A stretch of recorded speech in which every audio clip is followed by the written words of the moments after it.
Hey everybody, God, it's good to be back. I'm in my normal habitat, doing my normal walk, and today I posted that I had lost 32 pounds, 9 inches on my waist. I went from a 44 to a 35 and down to 20 to 21% body fat.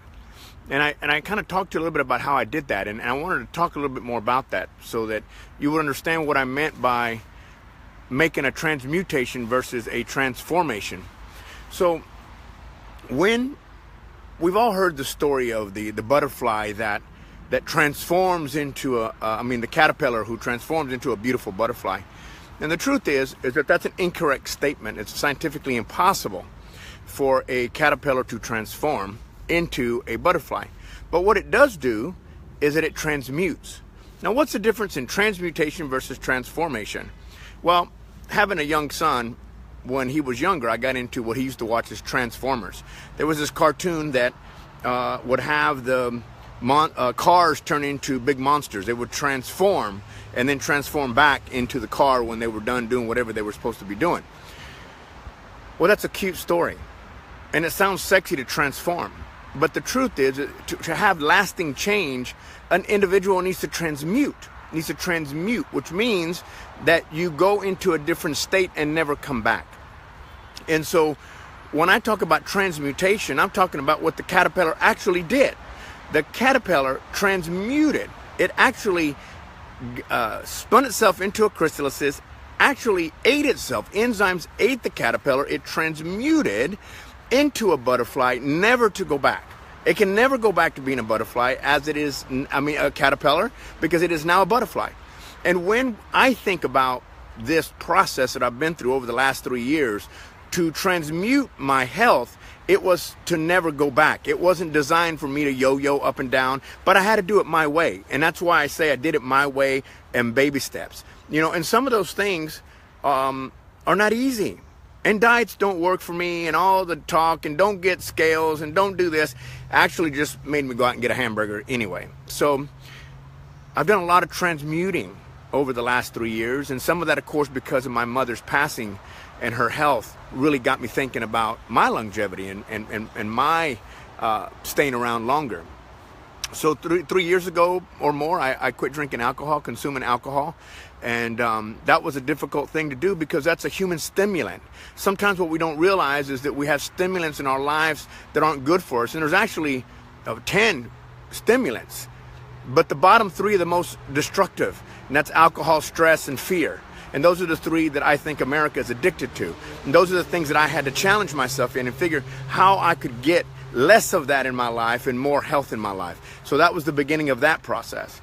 And then I began watching. I got a Fitbit Blaze watch, and I got a Fitbit scale, and I began to watch what I was eating. I had no idea, folks. I'm gonna be honest. I'd sit down in front of the TV, and me and the dog eat a whole bag of chips.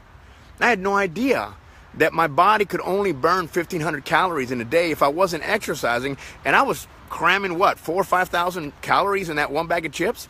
I had no idea. No wonder I was gaining weight. I was up to 220 pounds.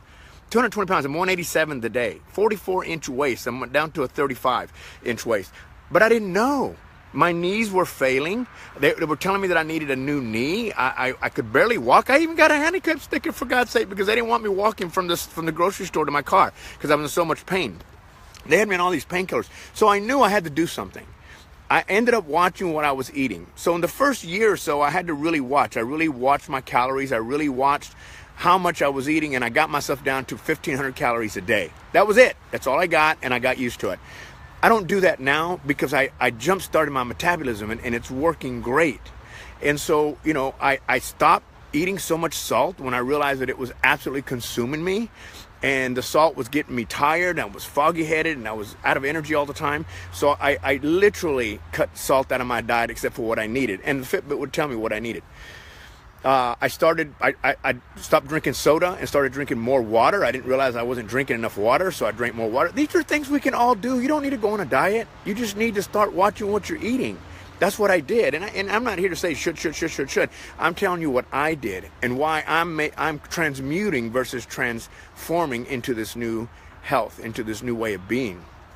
And so you can read the Facebook post I put there about all the different things that I did. But I just wanted to explain the difference in transformation and transmutation. Once you transmute, you don't go back. You don't say, I'm going to quit smoking and then go out on New Year's Day and smoke. You either quit or you don't quit. And that's what we need to do. We need to find a way to stimulate ourselves into well-being. Well, the test was this last trip to Peru, when all of a sudden we were stuck having to walk to Machu Picchu from where the train usually goes because of the strikes and because they had blocked the rails.